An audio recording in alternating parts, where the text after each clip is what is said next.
పరిశుద్ధత నటుడకు తండ్రి, బలవంతుడైన దేవుడు, ప్రేమగల దేవుడు, ఈరోజు మనందరినీ కూడా ప్రేమించి సజీవులుగా ఇంత చక్కగా సంతోషంగా సమాధానంగా ఈరోజు మరి దేవుని మందిరంలోకి వచ్చినామంటే కారణం దేవాతి దేవుడే. ఆ దేవాతి దేవుడే కనుక లేకపోతే ఈరోజు మనం ఎవరు కూడా ఈరోజు ఇలా ఉండేవారము కాదు. కాబట్టి మనం ఏమి చెల్లించినా ఏమి అర్పించినా ఒక దేవునికే చెల్లించాలి అని దైవభక్తుడు దావీదు గారు అంటున్నారు. కాబట్టి మనం ఏమి చెల్లించినా ఎవరికి చెల్లించాలండి? అర్పణలు కానీ, దీవెనలు కానీ, కృతజ్ఞతలు కానీ అన్నీ కూడా మనుషులకి కాదు. అందుకు అంటాడు కదా కీర్తనకాడు, ఏమంటాడంటే మాకు కాదు యెహోవా, మాకు కాదు, మీ కృపా సత్యమును బట్టి మీ నామముకే మహిమ కలుగును. ఇక్కడ పాడే పాటలు, చెప్పే సాక్ష్యములు, నేను చెప్పే ప్రసంగం కానీ మనుషులకు మహిమ కాదు, కానీ నా దేవాతి దేవునికి మహిమ కలుగును కాక. దేవుని యొక్క ప్రియులారా, ఈ సమయంలో వాక్య లేఖన భాగంలోకి మనం వెళ్దాం. 2వ రాజుల గ్రంథము 4వ అధ్యాయము, 2వ రాజుల గ్రంథము 4వ అధ్యాయము 1 నుంచి 7 వచనాలు మనం అందరం కూడా ఈరోజు నేర్చుకుందాం. 2వ రాజుల గ్రంథము 4వ అధ్యాయము 1 నుంచి 7 వచనాలు ఈరోజు మనం ప్రసంగ భాగమును మనం నేర్చుకోవచ్చు. కాబట్టి ప్రియులారా, దయచేసి పిల్లలు అటు ఇటు కూడా తిరగవద్దు. మనోహర్, పిల్లలందరూ కూడా ఎదురుకు వచ్చాను, అక్కడ వెనకాల ఎవరు కూడా వచ్చేవద్దు. వెనకాల దయచేసి ప్రసంగానికి ఎవరు కూడా ఆటంకపరచవద్దు. 4వ అధ్యాయం 1 నుంచి 7 వచనాలు. అంతటా ప్రవక్త శిష్యుల్లో ఒకని భార్య, నీ దాసుడైన నా పెనిమిటి చనిపోయాను, అతడు యెహోవా యందు భయభక్తులు గలవాడై ఉండనని నీకు తెలిసే ఉన్నది.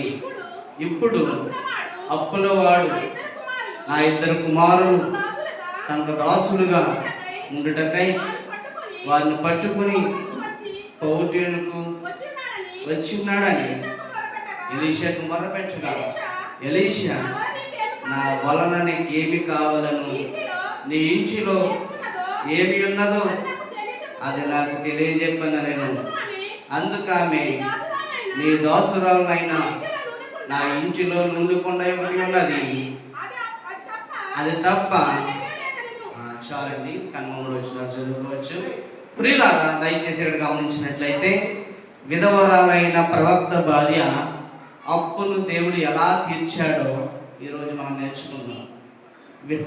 విధవరాలైన ప్రవక్త భార్య కొన్న అప్పు దేవుడు ఏ రకంగా తీర్చాడో అనేది ఈ గ్రంథ లేఖనంలో మనం అందరం కూడా తెలుసుకోవాలని నేను మనవి చేస్తున్నాను. ప్రియులారా, అప్పు లేని వారి లోకంలో ఎవరు కూడా కదా, ఎంతటి ధనవంతులైనా గనులైనా ఎంతటి కోటేశ్వరులైనా అందరికీ కూడా అప్పు అనేది ఉంటుంది. కాబట్టి ఎక్కడ ప్రియులారా చదువుకున్న లేఖన భాగం, ప్రవక్త విధవరాలైన ప్రవక్త భార్య దేవుడు అనుకున్న అప్పును ఏ రకంగా తీర్చాడో, ఆమెకి ఏ రకంగా విశ్వాసం ఉందో, ఆమెకి ఏ రకంగా దేవుని యందు భక్తి ఉందో ఈ గ్రంథాన్ని మీరు పరిశీలించినట్లయితే ఇక్కడ చక్కని మాటలు ఇక్కడ ఉన్నాయి. అంతట ప్రవక్త శిష్యుల్లో ఒకరి భార్య.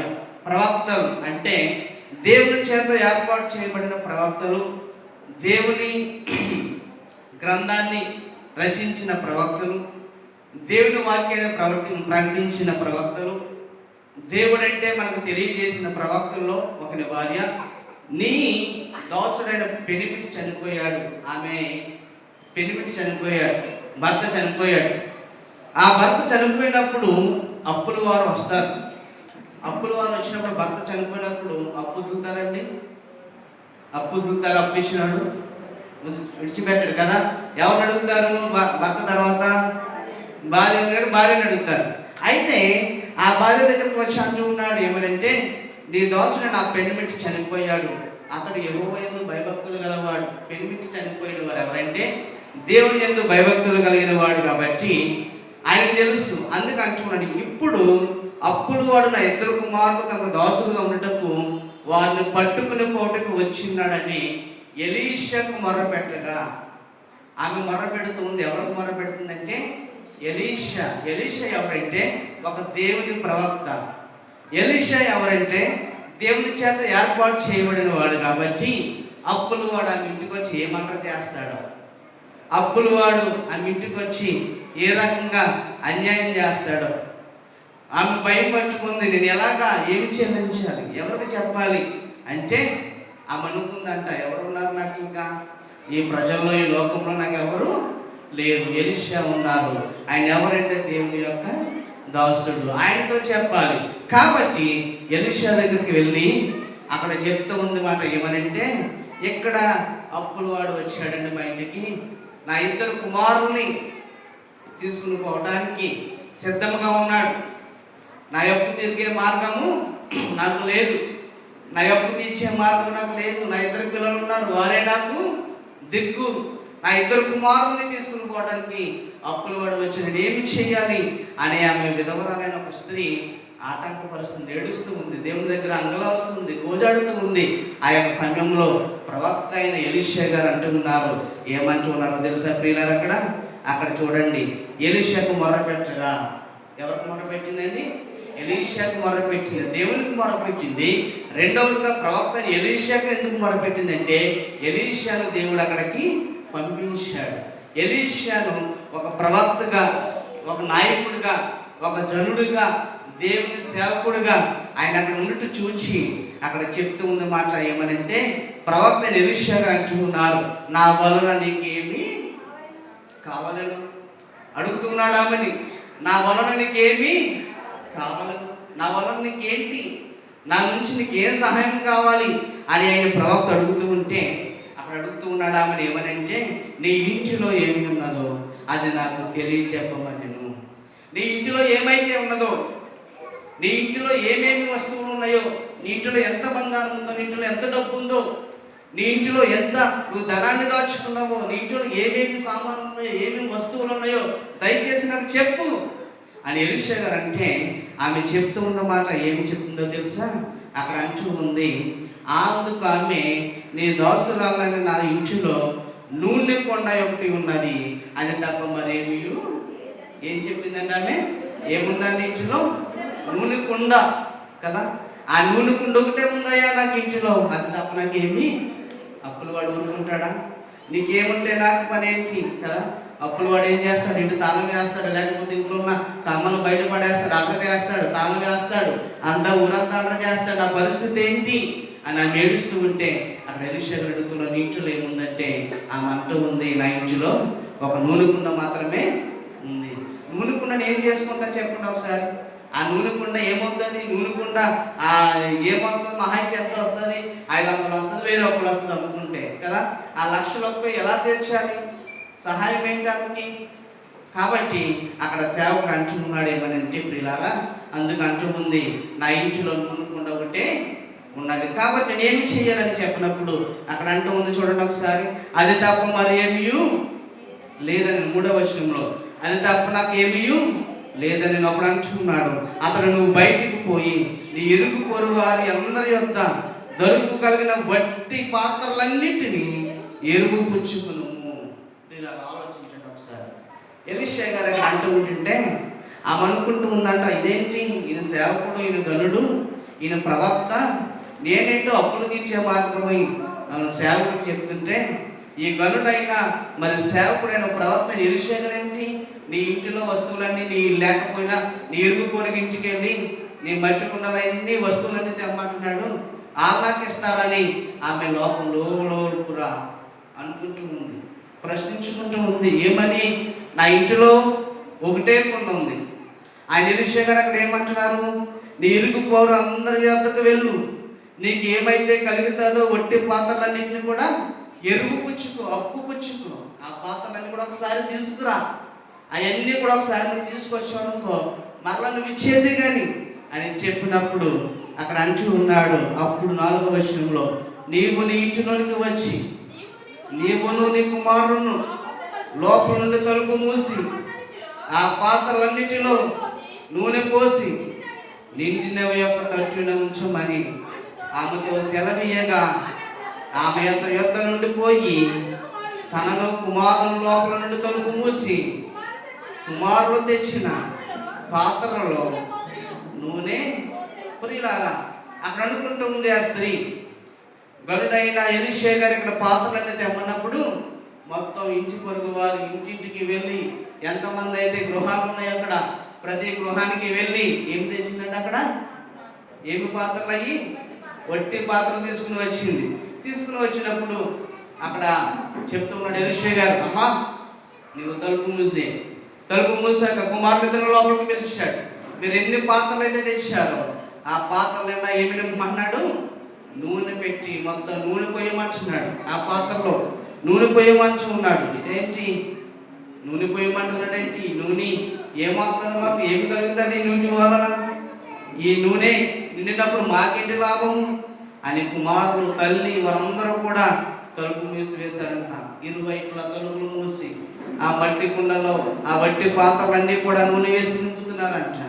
అంటే ఈ విషయాన్ని మనం గమనించినట్లయితే అలనాడు యేసుప్రభు ఒక కానాల వివాహానికి వెళ్ళినప్పుడు యేసుప్రభు అక్కడ రాత్రి బాలను ఉన్నప్పుడు ద్రాక్షారసం అయిపోయింది చూసారా? యేసుప్రభు కానాల విషయంలో తల్లి ఏడుస్తుంది, అమ్మా నా సమయం ఇంకాను రాలేదు. వివాహానికి వెళ్ళినప్పుడు అక్కడ వారికి తాగటానికి వారి అధిక ద్రాక్షారసం అయిపోయింది. ఆ విందు ప్రధాన యాజకుడి దగ్గరికి వెళ్ళారు, అయ్యా ఈ పాత్రలన్నింటిలో కూడా ద్రాక్షారసం అయిపోయింది అని చెప్పినప్పుడు యేసుప్రభు గారు అక్కడ ఉన్న ప్రతి రాత్రి బాణల్లో ఆ ద్రాక్షారసం నింపినప్పుడు అక్కడ అంటూ ఉన్నారంట, ఏమనో తెలుసా?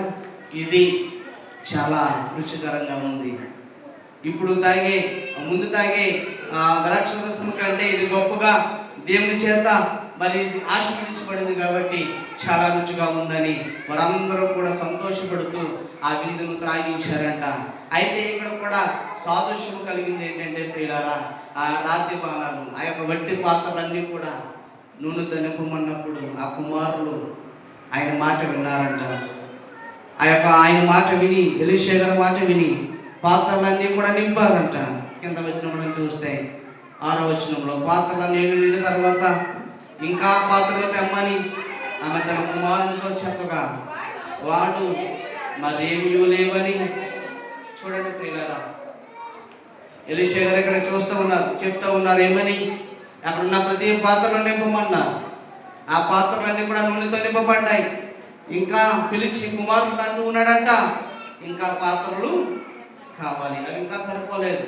ఎందుకు సరిపోలేదో తెలుసా? ఆయనకు ఒక ఆలోచన ఉంది ఎలీషా గారికి. ఆ పాత్రలు నింపమన్నప్పుడు ఆ నూనెని ఏమి చేయాలో, ఏ రకంగా దాన్ని దీవించబడాలో ఆయనకు ఒక ఆలోచనతో చెప్తున్నాడు. కానీ ఈమెకి అలాగే ఈ స్త్రీకి కుమారులకి ఏమీ కూడా అర్థం కావడం లేదంట. ఏంటి ఎలీషా గారు పాత్రలన్నీ తెమ్మన్నారు, మేము అన్నీ తెచ్చాము, అన్నీ కూడా నూనెతో నింపమన్నారు, నింపాము, ఇంకా పాత్రలు తెమ్మంటున్నారు. ఎవరిస్తారు కదా? చూడండి ప్రియులారా, ఈరోజు మనకి ఏదైనా ఒక పాత్ర కావాలనుకో మీరు ఇల్లు అడిగారనుకో ఇస్తారా? కొంతమంది ఎక్కడ అడుగుపడిన దాసమ్మా ఇప్పుడు తీయటానికి ఉండదు కదా, అన్న కూతురికి పెట్టాలి సార్ అంటారు కదా. ఎవరు పాత్రలు దాచుకున్నాయి.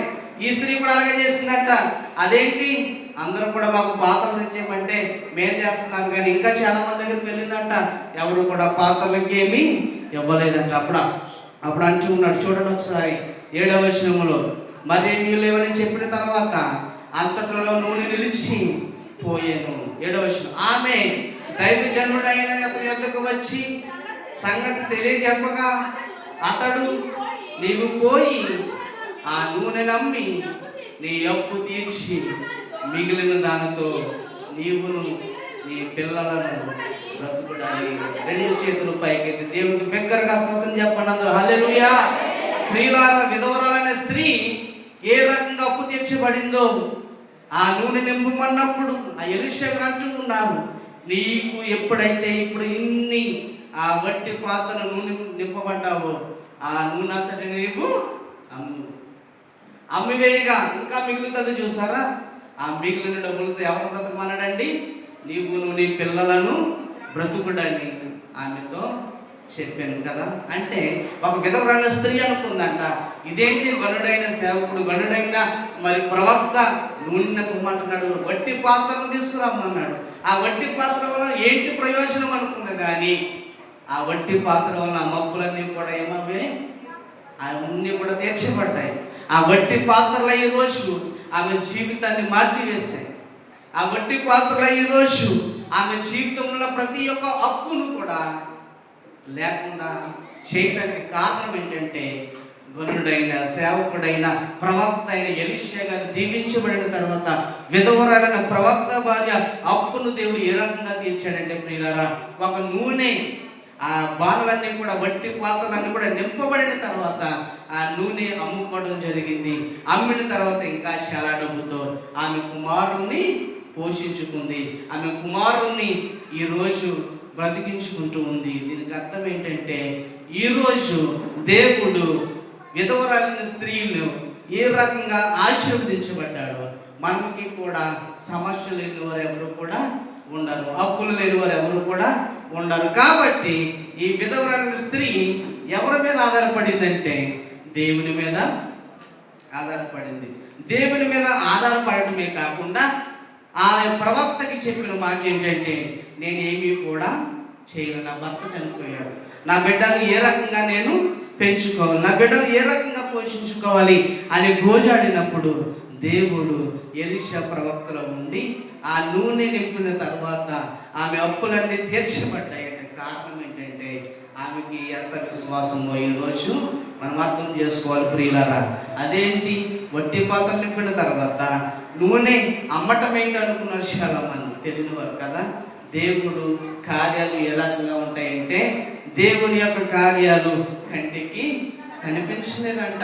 ఆ రోజు ఆ స్త్రీ చేసిన పని ఆమె అనుకుందంట, నా దేవుడు గొప్ప దేవుడు, నా దేవుడు గొప్పవాడు, ఎందుకంటే నా కుమారుణ్ణి నేను పోగొట్టుకుందనేమో అని ఎంతో రోధించింది, ఎంతో దుఃఖించింది. ఎందుకు తెలుసా, ఈరోజు అప్పులు వాడి ఇంటికి వచ్చినప్పుడు, ఆ అప్పులు వాడి ఇంటికి వచ్చి ఏం అల్లరి చేస్తాడు, నా పిల్లల్ని తీసుకెళ్ళిపోతే నా పరిస్థితి ఏంటి కదా, నా బిడ్డల పరిస్థితి, నా బిడ్డలను తీసుకెళ్ళిపోతే నా భర్త చనిపోయాడు, నేను ఆధారమైన నా ఇద్దరు బిడ్డలే ఈరోజు నాకు జీవనాధారం అనుకున్నాను, కానీ వారిద్దరిని కూడా అప్పుల వాడి తీసుకెళ్ళిపోయి మరి బంధించి వారు చేస్తే నా అప్పులు ఈరోజు తీర్చే మార్గం ఏంటని ఆ యొక్క విధవరాలి స్త్రీ ఎంతగా ఏడ్చి ఉంటుందో ఒకసారి మనం అర్థం చేసుకోవాలి. అక్కడ ప్రియులారా మనం గమనించవలసింది ఏంటంటే, ఎలీషా గారు అంటూ ఉన్నారు, నా వలన నీకేమి కావాలను అని అంటూ ఉన్నారు, నా వలన నీకేమీ కావాలను ఎలీషా గారు అంటూ ఉన్నారు. ఎందుకంటే నీ గృహంలో ఏది ఉందో అది నాకు ముందుగా చెప్పమన్నప్పుడు ఆ స్త్రీ ఎప్పుడైతే ఎలీషాకు చెప్పిందో ఎలీషా ప్రార్థన చేశారు. ఆ ఎలీషా గారు ప్రార్థన చేసిన తర్వాత ఆమె గృహంలో ఉన్న అప్పులన్నీ కూడా ఏమైపోయాయండి, అన్నీ కూడా ఏమైపోయి ఎంతో సంతోషంతో ఉంది. అయ్యో, ఈరోజు గనుడైన ఆ ప్రవక్తకి నా సమస్య చెప్పుకున్నాను, ఆ గనుడైన సేవకుడికి నా ప్రవక్తకి నాకున్న అప్పుల కోసం చెప్పుకున్నాను, ఆయన నా దగ్గరికి వచ్చాడని ఎంతగానో సంతోషంతో ఆర్భాటంతో కేకలు వేస్తూ దేవుణ్ణి స్తుతించగలటానికి కారణకుడైన యేసుక్రీస్తుని జీవం గల దేవుణ్ణి నమ్మటానికి కారణం ఏంటంటే ఆమెకున్న విశ్వాసం, ఆమెకున్న విశ్వాసం. ప్రియులారా, ఈరోజు దీన్ని బట్టి మనం అర్థం చేసుకోవాల్సింది ఏంటంటే, విధవరాలైన ప్రవక్త భార్య అప్పు దేవుడు ఏ రకంగా తీర్చాడో క్రైస్తవులకు ఉన్న మనకున్న ప్రతి భారమైన అప్పులు కూడా దేవుడు తీర్చగల సమర్థుడైన ఆయన సమర్థుడు. అంటే దీనికి కారణం ఏంటంటే, మనము కూడా చేయవలసింది ఏంటంటే, ఈ అధ్యాయానికి కీర్తన గ్రంథంలో ఒకసారి మనం చూసినట్లయితే 55వ అధ్యాయము 16వ వచనం మనం చూస్తే, ఇక్కడ మనం దేవుడు మన అప్పులు తీర్చాలి అంటే ఏమి చేయాలో తెలుసా? మనం 16వ వచనం చదవండి ఒకసారి. చూడండి, దేవుడు ఆ విధవరాలైన స్త్రీ అప్పులు తీర్చడానికి మార్గమై ఉన్నాడు. మనము కూడా మన అప్పులు తీర్చబడాలంటే మనము కూడా చేయవలసింది ఏంటంటే, అయితే నేను దేవునికి, మనుషులకు మొర్ర పెట్టుకోవద్దు ప్రియులారా, దేవునికి మొర్ర పెట్టుకుందును, యెహోవా నన్ను రక్షించును, యెహోవా నన్ను రక్షించును. సాయంకాలమున, ఉదయమున, మధ్యాహ్నమున నేను ధ్యానించుచు మొర్ర పెట్టుకుందును, ఆయన నా ప్రార్థన ఆలకించును. ప్రియులారా, ఆయన నా ప్రార్థన ఎప్పుడు ఆలకించును? ఉదయము, మధ్యాహ్నము, సాయంత్రము నేను ధ్యానించుకుంటూ మొరపెట్టుకుంటాను. ఎందుకంటే ఆయన నా ప్రార్థన ఆలకించును ఆ నమ్మకం నాకుంది అనే కీర్తనకారుడు ఎందుకు తెలియజేస్తున్నాడో తెలుసా ప్రియులారా? ఇక్కడ ఎందుకు చెప్తున్నాడో తెలుసా? ఈరోజు ఆ స్త్రీకి ఉన్న అప్పును దేవుడు ఏ రకంగా తీర్చాడు, నా దేవుడు కూడా ఈరోజు నాకున్న ప్రతి ఒక్క అప్పులు కూడా దేవుడు అలాగే తీరుస్తాడన్న నమ్మకం మనకు ఉండాలి. ఈరోజు మనం చూసినట్లయితే ఈరోజు ఈ విధవరాలైన స్త్రీ ఒకవేళ చనిపోయిందనుకో, ఆత్మహత్య చేసుకుని చనిపోయిందనుకో, ఆమెకేమీ కూడా విశ్వాసము లేనట్టే కదా. ఈరోజు అనేక మంది లోకంలో చూస్తే అనేక మంది బెట్టింగ్ ల్యాప్లో అనేక మంది సూసైడ్ చేసుకుని చనిపోతున్నారు. లక్షల లక్షల బెట్టింగ్లు కదా. అనేక మంది అప్పులు సూసైడ్ నోట్ రాసుకుని నేను పలానా యాప్లో నేను గేమ్ ఆడాను, ఈరోజు నేను మరణిస్తున్నానని సూసైడ్ నోట్లు రాసుకుని ఈరోజు లోకంలో ఎంతమంది మరణాలు మనము చూస్తున్నాం ప్రియులారా. కాబట్టి మరణించడం అది పెద్ద చింత కాదు, కానీ ఏదైనా బ్రతుకుండగా సాధించాలన్నప్పుడు అప్పులు అనేది ఉంటాయి. కాబట్టి దేవుడు దగ్గర మనం కష్టపడితే తీర్చుకుంటే ఏ అప్పు అయినా తీర్చగల దేవుడు మన యేసయ్య మనకు మాత్రమే ఉన్నాడు. ఎందుకంటే ప్రియులారా, సందర్భాలు ఉంటాయి. సందర్భాలు అప్పు చేసామంటే ఒక కారణము ఉండాలి. ఈరోజు ఒక అప్పు మనం చేసామంటే దానికి సరైన కారణము ఉంటేనే మనం అప్పు చేయాలి, కానీ సరైన కారణాలు లేకుండా ఏ అప్పు మనము చేయకూడదు. ఎందుకంటే ఈరోజు ఇల్లు కట్టాలి, ఇంటి పని జరుగుతుంది, అప్పు చేయ తప్పు లేదు కదా, కష్టపడి తీర్చుకోవచ్చు. మనకు ఒక అవసరం కావాలి, ఇంట్లో ఒక పరికరాలు కావాలి, ఇంట్లో ఫ్రిడ్జ్ కావాలి, అలాగే ఇంట్లో వాషింగ్ మెషిన్ కావాలి, బట్టలు ఉతకడానికి అప్పు చేయి, తీర్చుకో. అది ఒక పనిముట్టు. కానీ వ్యర్థమైన వాటి కోసం అప్పు చేసి ప్రాణహత్యలు, అనేక మంది ఆత్మహత్యలు చేసుకోవడం చాలా భయంకరమైన దినాలు ఈరోజు చూస్తున్నాం. అందుకే దేవుడు మనల్ని అంటూ ఉన్నాడు, నేను నా దేవుడినైన యెహోవాను, నేను తప్ప వేరొక దేవుడు మీకు లేడు. మేము రక్షించేవాడును, ఎత్తుకునేవాడును, మేము ముద్దొచ్చు చంకబెట్టిన వాడును కూడా నేనే. దిగులు పడకము, జడియకము, భయపడకము. దేవుడు అనేక మందికి ఈ వాగ్దానాలు ఇస్తూ ఉన్నాడు. ఈరోజు ప్రియులారా, ఈ ప్రవక్త ఎలీషాని నమ్ముకున్నారు. ఈ స్త్రీ ఎలీషాని నమ్ముకున్నది కాబట్టి ఆమె కార్యం దీవించబడింది. ఆమె గృహంలో ఉన్న ప్రతి అప్పు కూడా తీర్చబడింది. ప్రియులారా, ఈ రోజుల్లో మనం చూస్తే కరువు దినాల్లో కదా, ఈ రోజుల్లో కరువు. ఒకప్పుడు ఏదైనా మనకి ధనం కావాలంటే చాలా ఉండేది. ఈరోజు ధనం కావాలంటే ఏమడుగుతున్నారండి? నీ దగ్గర ఉన్న ఏదైనా నోటు కానీ, ఏదైనా సొసైటీది ప్రాపర్టీది కానీ కదా, కాగితాలు లేకుండా ఎవరైనా మనకు అప్పిస్తారా? ఏదైనా షూట్ లేకుండా మనకు అప్పిస్తారా? ఏది కూడా. అంటే అప్పుకి ఎంత విలువ ఉందో చూడండి ఒకసారి. అంటే అప్పుకి ఎంత విలువ ఉందో ఈరోజు లోకంలో ఒక పైసా లేకుండా ఎవరు కూడా బయటికి వెళ్ళటం అసాధ్యం. నువ్వెంత ఉన్నా ఏమి చేసినా నీ దగ్గర రూపాయి లేకపోతే సున్నా. నువ్వు ఒక షాప్కి వెళ్ళి ఏదైనా ఒక షాప్కి వెళ్ళినప్పుడు నువ్వు బేరపాటు 1000 రూపాయలది 200కి ఇస్తాడంటే ఊరుకుంటాడా? నువ్వు ఖచ్చితంగా 1000 రూపాయలు అక్కడ చెల్లించాలి. అంటే ఈ లోకంలో ధనానికి ఎంత ప్రాముఖ్యం ఉందో అప్పు చాలా భయంకరమైనది. కాబట్టి ప్రియులారా, ఈరోజు లోక పరిస్థితులు మనం చూస్తూ ఉంటే అప్పు చెల్లించడం చాలా కష్టం. కాబట్టి అంటున్నాడు, సమయ సందర్భాలను బట్టి మీ అప్పులు తీర్చేవాడు దేవుడే. కాబట్టి దేవా, నాకు కష్టపడడానికి ఆరోగ్యం దయచు, నా రెక్కల నీడను ఆశీర్వదించు, నా రెక్కల కష్టార్జితను దీవించు. నేను ఏ రకంగా ఒక గృహం స్థాపించాలనుకుంటున్నాను, నేను అప్పు చేశాను, నాకు ఆరోగ్యం దయచేయి, అది తీర్చాలి. కాబట్టి ప్రియులారా, ప్రతిదీ కూడా సర్వ సంపదలన్నీ కూడా ఎవరి ఎందుకు గుర్తుమై ఉన్నవి? దేవుని ఎందే గుర్తుమైన. నీకు కలిగిన సర్వము, నీకు కలిగిన సంపద అన్నీ కూడా నా దేవుడు నీకు ఇవ్వడానికి సిద్ధంగా ఉన్నాడు. అవన్నీ కూడా నువ్వు ఏ రకంగా తీర్చుకోవాలంటే ప్రియులారా, దేవుడు అంటూ ఉన్నాడు ఇక్కడ 55వ కీర్తన అంటూ ఉన్నాడు. చూడండి ఒకసారి. నా శత్రువులు అనేకులై ఉన్నారు, ఆయనను వారు నా మీదకి రాకుండాట్లు సమాధానము కలిగజేసి ఆయన నా ప్రాణము మోచించుచున్నాడు. ప్రియులారా అంటూ ఉన్నాడు, అయితే నేను దేవునికి మొరపెట్టుకుందును, అయితే నేను దేవునికి మొరపెట్టుకుందును, యెహోవా నన్ను రక్షించును, యెహోవా నన్ను రక్షించును. ఈరోజు ప్రియులారా, ఈ క్రొత్త సమయంలో మీకు చెప్పబడిన ఈ రోజు లేఖన భాగం ఏంటంటే, ప్రవక్త అయిన భార్య విధవరాలు అప్పు దేవుడు ఏ రకంగా తీర్చాడంటే, ఆ వట్టి పాత్రలన్నీ కూడా తెమ్మన్నప్పుడు ఆ ఇంటిలో ఎన్ని పాత్రలు ఉన్నాయండి? ఆ స్త్రీ ఇంటిలో ఆ స్త్రీ చెప్తా ఉంది, నీ ఇంటిలో ఏమేమి ఉన్నాయో చెప్పమన్నప్పుడు ఆ స్త్రీ ఏం చెప్పింది ప్రవక్తతోటి, నా ఇంటిలో ఒక్క కుండ మాత్రమే ఉంది, ఆ కుండతో నేను ఏమి చేయగలను అనుకుంది. కానీ ఆ ఒక్క కుండనే ఎలీషా గారు దేవుని ప్రార్థన చేసి ఆ వట్టి కుండను ఏ రకంగా మార్చాడు. అనేక మంది వేల వట్టి కుండలో నూనె నింపి ఆ నూనె అంతటిని కూడా అమ్మి ఆ మబ్బులు తీర్చి ఇంకా మిగిలిన ధనంతో ఆమె కుటుంబాన్ని పోషించుకోవడానికి దేవుడు సమర్థతనిచ్చాడు. ఆమె కుటుంబాన్ని నడిపించుకోవడానికి దేవుడు ఏమిచ్చాడు? సమర్థతనిచ్చాడు. ప్రియులారా, అందుకే అంటూ ఉంది, అక్కడ అంటున్నాడు చూడండి, 2వ రోజు 4వ అధ్యాయము చివరి వచనం మనం చూస్తే, నీవును నీ పిల్లలను బ్రతుకుడని ఆమెతో చెప్పాను.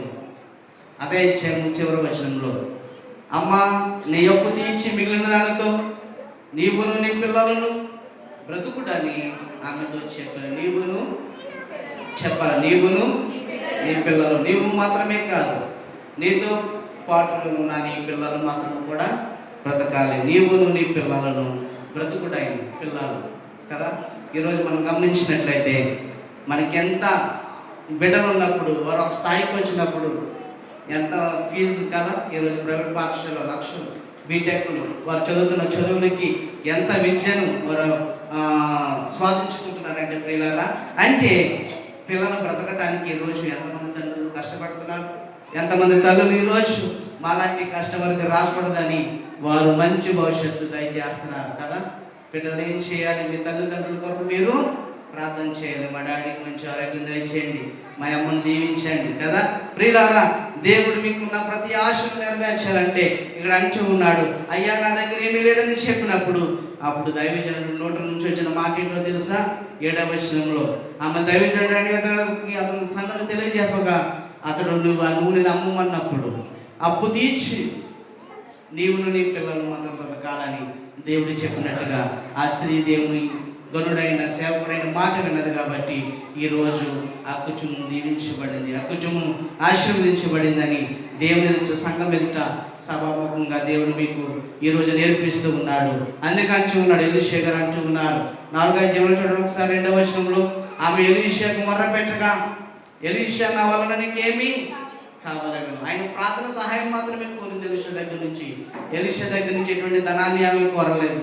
ఎలీషా గారి దగ్గర నుంచి ఎటువంటి సహాయం పొందిందంటే ఆయన నోటి మాట సహాయం మాత్రమే ఆమె పొందుకుందందుకు అంటున్నాడు, నీవు బయటికి పోయి నిరుగుపోరు వారందరి దగ్గరికి పోయి ఆ పాత్రలన్నీ కూడా నింపమన్నప్పుడు ఆ స్త్రీ ఎంత విశ్వాసంతో వెళ్ళిందో, ఎంత గుణుడైన విశ్వాసం దగ్గరికి వెళ్ళి దేవుని నోట దేవుని మాటలు విన్నదో, ఆ స్త్రీకి ఉన్న విశ్వాసాన్ని బట్టి ఈరోజు మనం తెలుసుకోవచ్చు.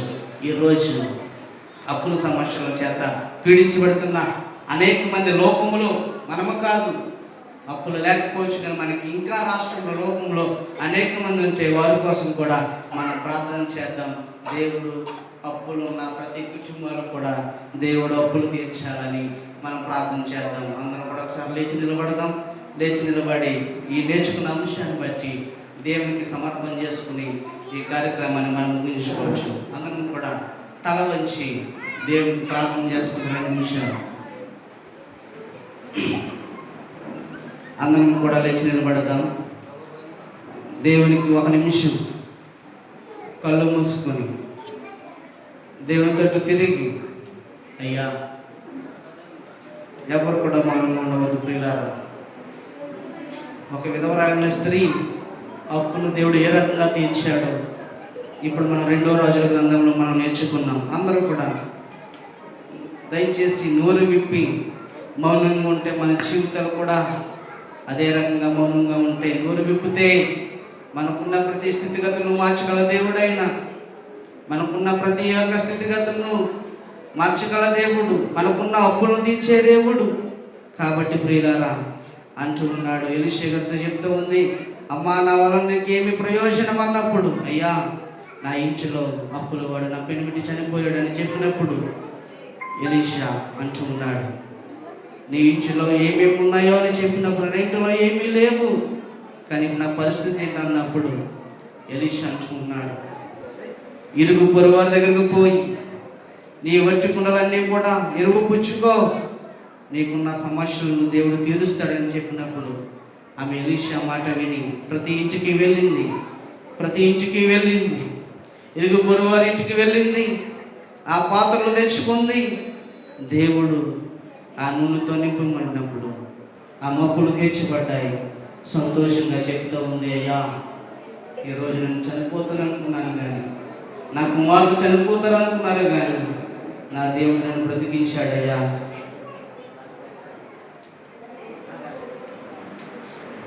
నా దేవుడు నన్ను బ్రతికించాడయ్యా. ఎందుకంటే నా దేవుడు సమర్థుడు, నా దేవుడు గొప్పవాడు, అందుకని నన్ను చూచేవాడు, నాతో మాట్లాడేవాడు ఆయనే. ప్రియులారా, మౌనంగా ఉండవద్దండి ఎవరు కూడా. దయచేసి నోరు విప్పండి. ఇది ఆరాధన సమయం. దేవా, విన్న వాక్యాన్ని మా హృదయం ఫలించయ్యా. విన్న వాక్యాన్ని మన్ను పరిశోధించి తెలుసుకో. నా తపన, నా తలంపు అంతా కూడా నీవే, నా యజమానుడు నీవే.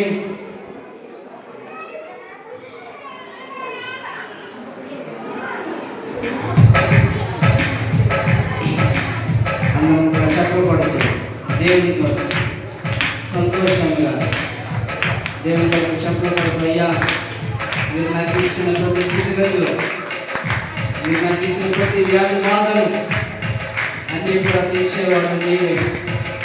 నీ వైపు ఆధారపడుతూ ఉన్నాను, నీ వైపు నేను జీవిస్తూ ఉన్నానయ్యా. నీవు తప్ప నాకు వేరే ఆశ్రయం నాకు లేదయ్యా. ఎందుకంటే నీవు గొప్పవాడు, నన్ను చూచేవాడా, నీ చెంగు కాచేవాడా, నీకే స్తోత్రం. నన్ను చూచువాడా, నిత్యం కాచువాడా, చూచువాడా, నిత్యం కాచువాడా, పరిశోధించి తెలుసుకున్నారు, చుట్టూ నన్ను ఆవరించారు, పరిశోధించి తెలుసుకున్నారు, చుట్టూ నన్ను ఆవరించారు. కూర్చుండుట, లేచి ఉండుట, కూర్చుండుట, లేచి ఉండుట, బాగుగా పెరిగి ఉండదు రాజా, బాగుగా పెరిగి ఉన్నాను. నోరు విప్పండి, నోరు పాట వచ్చేవారు. నన్ను చూచువాడా, నిత్యం కాచువాడా, నన్ను చూచువాడా, నిత్యం కాచువాడా, పరిశోధించి తెలుసుకున్నారు, చుట్టూ నన్ను ఆవరించారు, కూర్చుండుట, లేచి ఉండుట, బాలుగా పెరిగి ఉన్నారు రాజా, బాలుగా పెరిగి ఉన్నారు. నన్ను చూచువాడా, నిత్యం కాచువాడా, నన్ను చూచువాడా, నిత్యం కాచువాడా, తలంపులు తప్పనయునన్నీ అన్నీయు పెరిగి ఉన్నావు, తలంపులు తప్పనలు అన్నీ అన్నీయు పెరిగి ఉన్నావు, నడచినను పండుకున్నాను అయ్యా నీవు పెరిగి ఉన్నావు, నడచినను పండుకున్నాను అయ్యా నీవు నన్ను పెరిగి ఉన్నావు. ధన్యవాదం యేసు రాజా, అయ్యా ధన్యవాదం యేసు రాజా. నన్ను చూచువాడా, నిత్యం కాచువాడా, పాడండి. నన్ను చూచువాడా, నిత్యం కాచువాడా, నన్ను చూచువాడా, నిత్యం కాచువాడా, పరిశోధించి తెలుసుకున్నప్పుడు, చుట్టూ నన్ను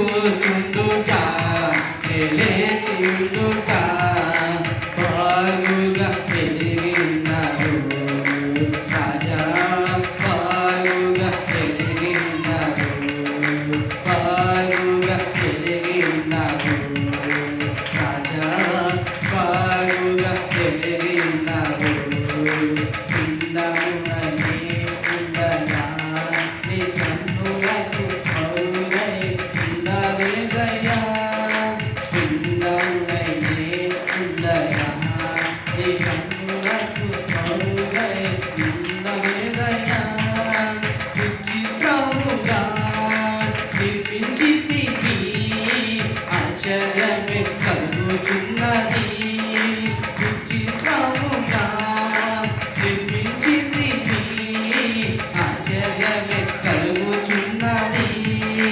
ధన్యవాదం యేసు రాజా అయ్యా ధన్యవాదం యేసు రాజా నన్ను చూచువడా నిజంగా చూవడా నన్ను చూచువడా నిజంగా చూవడా పరిశోధించి తెలుసుకున్నట్టు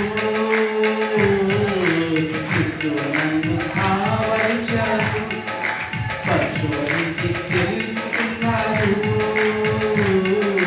చుట్టూ నన్ను ఆపుచుంటా కూర్చుండుట లేచిండుట అందరం కూడా కూర్చుండుట లేచిండుట బాగుగా పెరిగినారు రాజా బాగుగా పెరిగినాడు చూచువాడు నన్ను చూచువాడా నిత్యంగా చూవడా నన్ను చూచువాడా అందరం కూడా వదిలిపి అయ్యా నిత్యంగా చదివిదే పరిశోధించి తెలుసుకున్నారు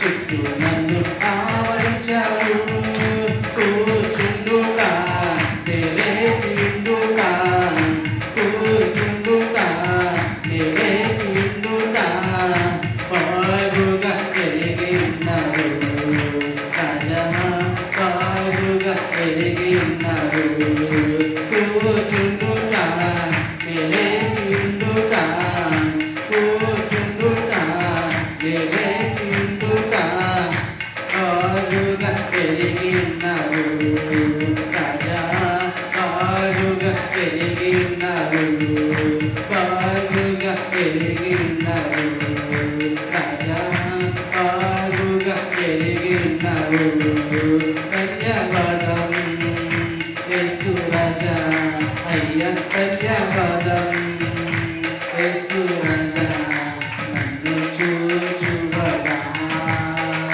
నిత్యంగా చూవడా నన్ను చూచువడా నిత్యంగా చూవడా కూర్చుండుట లేచిండుట కూర్చుండుట లేచిండుట కూర్చుండుట లేచిండుట కూర్చున్నప్పుడు దేవుడే సహాయకుడు ఈ పాట చెప్తాం కూర్చుండుట లేచిండుట కూర్చుండుట లేచిండుట బాగుగా పెరిగినారు రాజా బాగుగా పెరిగినారు బాగుగా పెరిగినారు రాజా బాగుగా పెరిగినారు బాగుగా పెరిగినారు రాజా బాగుగా పెరిగినారు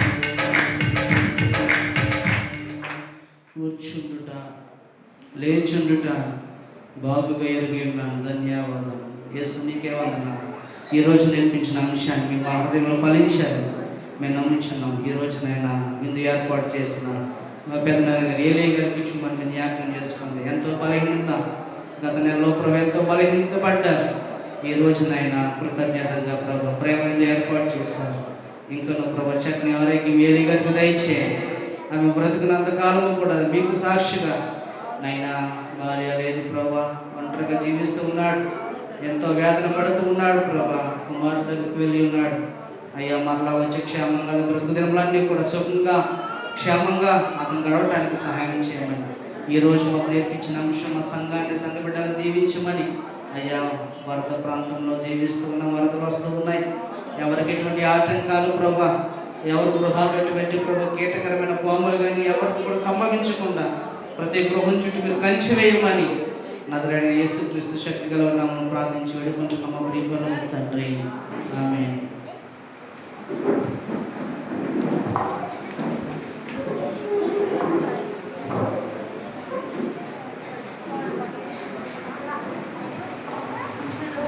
ప్రభునందు ప్రియమైన దేవుని బిడ్డలారా, రోజు మీ అందరి వందనాలు. మరి దేవుని కృపను బట్టి ఈ జూలై నెలలో మనల్ని దేవుడు చక్కగా నడిపిస్తూ ఉన్నాడు. చూడండి, నేను ఒక 5 నిమిషాలు ఒక వాక్యం చూపిస్తాను. పరిశుద్ధ గ్రంథం నుండి ప్రసంగి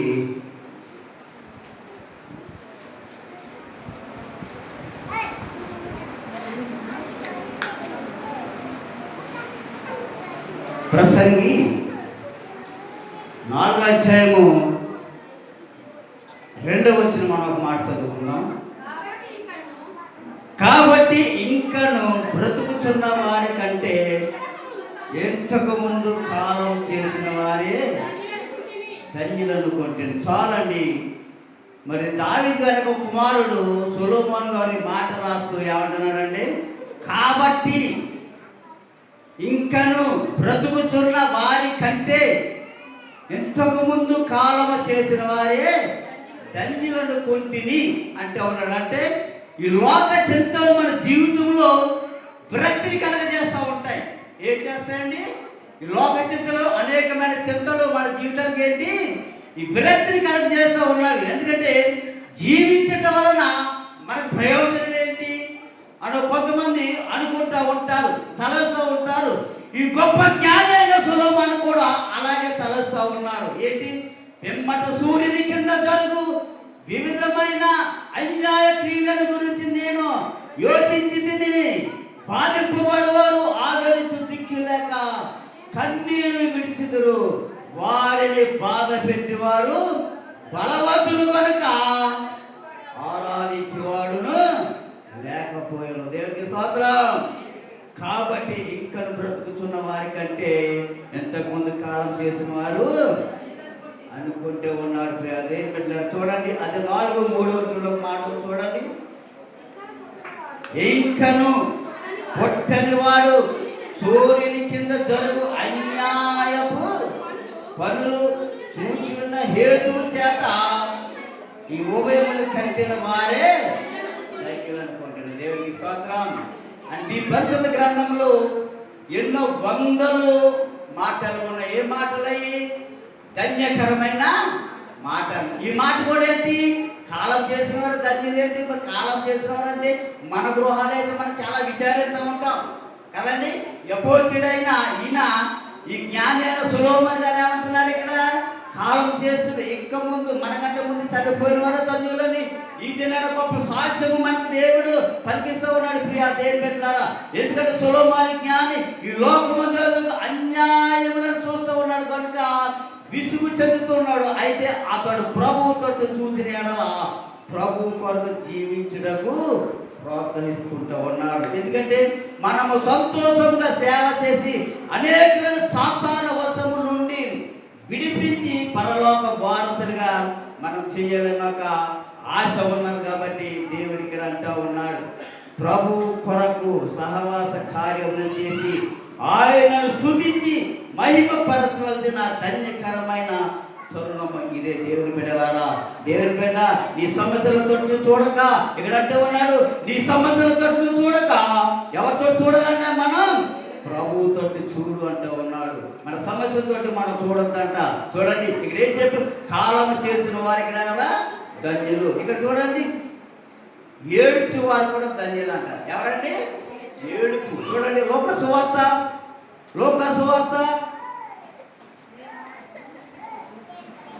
6వ అధ్యాయము, లోక సువార్త 6వ అధ్యాయము 21 వచనం మనం చదువుకున్న 20 చూడండి.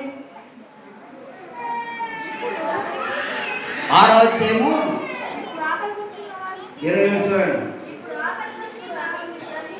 ఎప్పుడు ఆకలి కొనుచున్న మీరు ధన్యులు, మీరు తృప్తి పరచబడతారు. ఇప్పుడు ఏడ్చుచున్న మీరు ధన్యులు, మీరు నవ్వుదురు. మనుష్య కుమారుని నిమిత్తము మనుషులు మిమ్మును ద్వేషించి వెలివేసి మీ పేరు చెడ్డదని కొట్టివేసినప్పుడు మీరు దేవుడికి స్తోత్రం. ఇక్కడ ఏం చెప్తున్నాడండి? ఇక్కడ ఇప్పుడు ఏడ్చుచున్న మీరు. చాలా మంది అనుకుంటారు ఏడుపుకి ధన్యత ఏంటి అనుకుంటారు కదండి చాలా మంది. ఇక్కడ మన పరిశుద్ధ వాక్యంలో చూసుకుంటే చూడండి, ఆది కాండము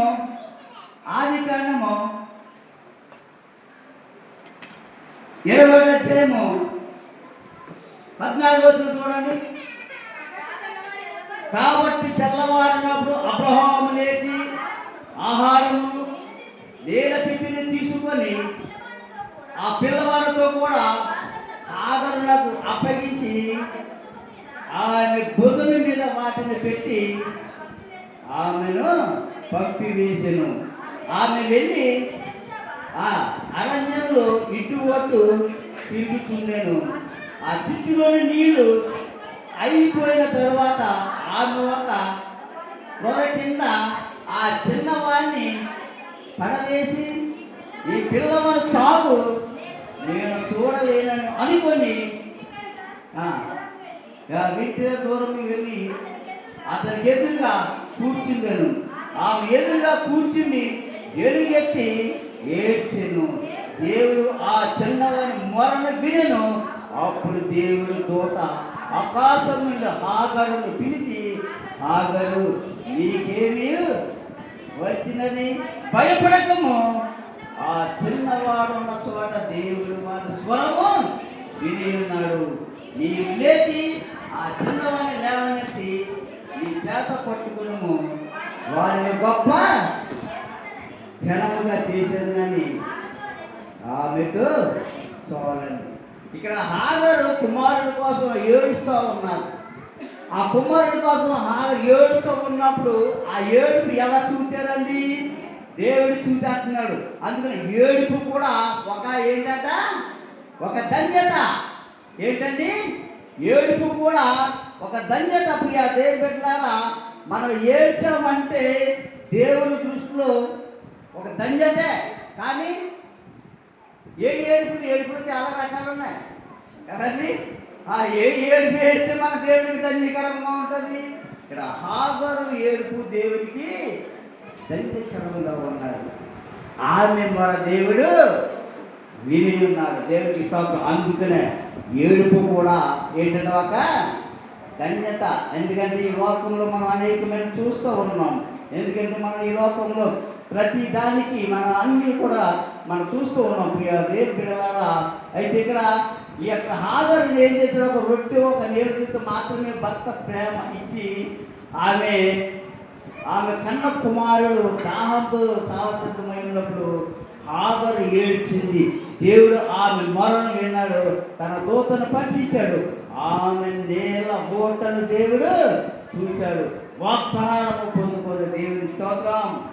ఇక్కడ చూడండి, దేవుడు పెట్టిన హాగరు కన్నీటి ప్రార్థన దేవుడు ఆలకించాడు. చూడండి, ఆ పైన మనం చూసుకున్న కీర్తన గ్రంథము 56 అధ్యాయం చూడండి. కీర్తనలు 56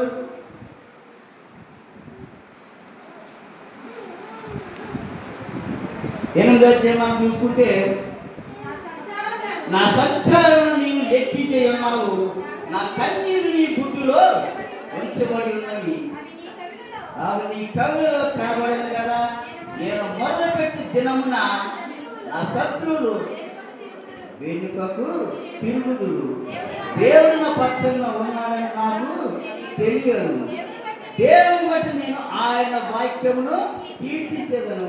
యెహోవాను బట్టి ఆయన వాక్యమును కీర్తించదను. చాలండి. ఇక్కడ ఏమన్నాడంటే దావీదు, నా ఏంటంటే సంచారంలో నీవు లెక్కించి ఉన్నావు, నా కన్నీరు నీ గుడ్డులో ఉంచబడి ఉన్నావు. దావీదు గారి కన్నీళ్ళు ఎక్కడ ఉన్నాయంటండి? గుడ్డులో ఉంచబడిన. దేవునికి స్తోత్రం. ఆ కన్నీటి ప్రార్థన యొక్క ఫలితం ఏమిటంటే 100% విజయమే దేవుడు మనకు కలగజేస్తాడు. దేవునికి స్తోత్రం. ఆ కన్నీటి ప్రార్థన బట్టి దేవుడు మన కుటుంబాన్ని విజయంలోకి నడిపిస్తూ ఉన్నాడు. ఆ కన్నీటి ప్రార్థన అనేకమైన ఇక్కడ చెప్తూ ఉన్నాడు, అనేకమైన వ్యక్తుల్ని దేవుడు బాగు చేస్తూ ఉన్నాడు. ఆ కన్నీటి ప్రార్థన కుటుంబాన్ని దేవుడు లేవనెత్తుతూ ఉన్నాడు. చూడండి 35 మాట చూడండి. ఆయన కోపము నిమిషము మాత్రం ఉండును, ఆయన దయ ఆయుష్కాలమంతయు నిలుచును. సాయంకాలం ఏడ్పు, ఆ ఏడ్పు వచ్చి రాత్రి నిండిన ఉదయమున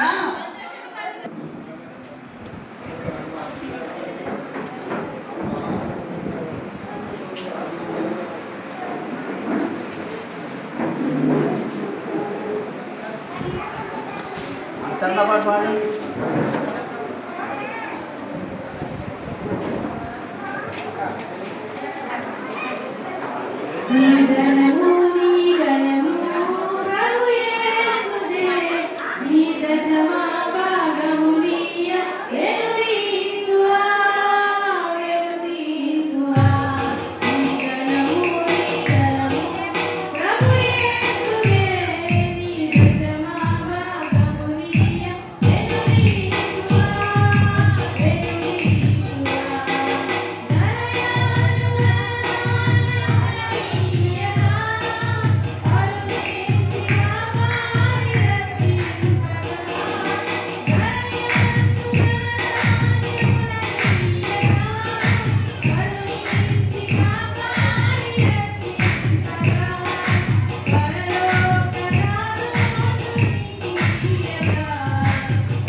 దయచేసి ఒక 10 నిమిషాలు ఆశీర్వాదం ప్రార్థనతో ముగించుకుందాము. దయచేసి ఒక 10 నిమిషాలు ఎక్కడ ఈరోజు రాసిన ప్రార్థన అంశాలను చదువుతూ ఉన్నాను, చాలా జాగ్రత్తగా వినండి. దయచేసి గారు మాట్లాడండి. మరి ఈరోజు భోజన నిమిత్తమై మయ్యారన్న గారి కుటుంబం మరి పెట్టుకోవడం జరిగింది. మరి ఆయన లేరండి, మరి మన ఎంతో బలహీనత కలిగింది, ఎంతో నీరసపడ్డాడు. మరి 2 రోజుల్లో అమలాపురం మరి ఎంఎస్ హాస్పిటల్లో జరిగింది. మరి కుమారుడు వచ్చి ఆ ఏరియా గారు మరి హైదరాబాద్ తీసుకెళ్ళడం జరిగిందండి. మరి అక్కడి కోసం కుటుంబం కోసం మరి ప్రార్థించడం మరి మరి నేను కోరుకుంటూ ఉన్నాను. చాలా జాగ్రత్తగా బాబు అలా చేయాలి. ఆ 2 రోజుల మొదలు ఆ ప్రసాద్ గారు మరి మొన్న చెప్పాను కదా, నేను 10,000 పంపించానని. ఆ రేషన్ వేయడానికి 10,000 పంపించారు. ఆ రేషన్ ఇంకా ఇదంతా ఎక్కడ రేషన్ ఇంకా దీనికి పోతుంది. ఇక రేషన్ రేటు మానేసాం. నేను మధ్యాహ్నం ఆ శ్రీను నేను ఫోన్ చేసి ఆ మధుర ప్రసాద్తో మాట్లాడడం జరిగింది. ఇంచుమించు 6 గంటలు మాట్లాడడం, నాకు మెసేజ్ కూడా పెట్టాడు రాత్రి. ఏంటంటే మనకి ఇంకా కొన్ని సామాన్లు కావాలి కాబట్టి 10,000 పెట్టి రేపు అమలాపురం కానీ రాజమండ్రి కానీ మరి పెద్దలు వెళ్ళి 2 డేక్షాలు లేవు మనకి. ఈ డేక్షాలు సరిపడలేదు కాబట్టి ఆ 2 డేక్షాలు కొనుక్కొచ్చి ఆ 2 డేక్షాల మీద మొదల నాగరావు గారు, మొదల ఝాన్సీ గారి పేరు బహుకరణ రాయమని చెప్పారండి. అదేవిధంగా రేపు సామాన్లు తెచ్చి వారి పేర్లు వాటి మీద రాయడం జరుగుతుంది.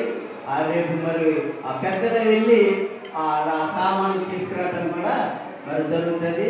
దానికోసం మరి ఆ బిడ్డ కోసం ప్రార్థించండి. అది వీటి కూడా కొంచెం తగ్గలేదని చెప్పారు. ఆ బిడ్డ కూడా ఆ కుటుంబం కోసం దూరదశలో ఉన్న మరి ఆ కుమారి కోసం కూడా ఎక్కువగా మనం ప్రార్థన చేద్దాం. అలాగే చిత్తూరు రాజబాబు గారు సక్రం కళాయి కూడా నిన్న ఈరోజు మరి మన మందిరానికి బహుమతి ఇచ్చారండి. ఆ కుటుంబం కోసం కూడా మనం ప్రార్థన చేద్దాం. అలాగే తాడు దొంగ గారు పని డబ్బుల్లో మరి పార్టీగా మరి 500 రూపాయలు ఇచ్చారు. ఎంతో సైతం శోధన ఉందని చెప్పారు, ప్రార్థించారు. కుమారుడు కూడా బాగాలని చెప్పారు. ఆ కుమారుడు కోసం కూడా మనం ఇప్పుడు ప్రార్థన చేద్దామండి. కొప్పటి సత్యవతి గారు మరి చాలా మంది తెలియదు. అలా ఏసం గారు వాళ్ళ చిన్నమ్మ గారు వాళ్ళ ముగ్గురు లైన్ గా కూర్చున్నారు. ఆమెకు కావాలేమో ఎలా మంచులు అయితే నలుగురు కావాలి. అయితే మరి ఆ బిడ్డ మరి మనం ఎంతగానో ప్రార్థన చేసాం. మరి అక్కడ బెహ్రాన్లో స్కూల్లో పనిచేస్తుంది ఆవిడ. ఆ డ్యూటీకి వెళ్ళి వచ్చినప్పుడు ఆ మెట్ల నుంచి పడిపోయి మన కాలంతో ఇంచుమించు 2-3 నెలలు ఆ రెస్ట్లో ఉన్నారు అక్కడ. మరి దానికోసం ఎంత ప్రార్థన చేసాం. ఈరోజు మన మధ్యలో చాలా సంతోషం. ఇంకా కాలేజ్ ఎక్కువగా ఉందని చెప్పారు. ఆ యొక్క బిడ్డ కోసం కూడా మన ఎక్కువగా మరి ప్రార్థన చేద్దామండి. అలాగే ఇద్దరు మాస్టర్ దగ్గర కూడా 1000 రూపాయలు పంపించారు శ్రీని గారికి. ఆ బిడ్డ కోసం కూడా ప్రార్థన చేద్దాం. అలాగా మరి శరీరంలో నిండిపోతుంది పలు తిరుగుపట్టిందని తల్లిగారు చెప్పారు. అక్కడ కూడా ప్రార్థన చేద్దాం. అలాగే అబ్రహాం గారు రాత్రి మరి ఎంతో ప్రమాదానికి దేవుడు తప్పించాడు. ఆయన ఇలాగా బండి మీద వచ్చేస్తుంటే ఆ బండి ఆ మోటార్ సైకిల్ అయిపోతుండగానే ఆ బండిని గుర్తుడం జరిగింది. దేవుడి ఎవరికి బండి అయితే పోయింది కానీ ఎవరికి దెబ్బ తగ్గకుండా దేవుడితో మరి కాపాడాడండి. ఆ పెద్దల కోసం కుటుంబం కోసం కూడా దేవుడంతో ఆయన ఉపకారం చేశాడు. ఎటువంటి ప్రమాదాలు లేకుండా మరి బిడ్డలందరినీ కూడా మన దేవుడు సురక్షితంగా కాపాడాడు కాబట్టి బిడ్డల కోసం కూడా మనం ప్రార్థన చేద్దాం. ఈ మాటలు దేవుడి సాక్షి కాక అందరూ లేచినట్టయితే స్పీడ్గా ప్రార్థన చేసిన తర్వాత ఆశీర్వాదం తీసుకున్నాము. కార్యక్రమంలోకి వెళ్దామండి. ఇంకా భోజన కార్యక్రమంలో అందరూ లేచినట్టయితే ఆకాశ ప్రార్థన ఇది.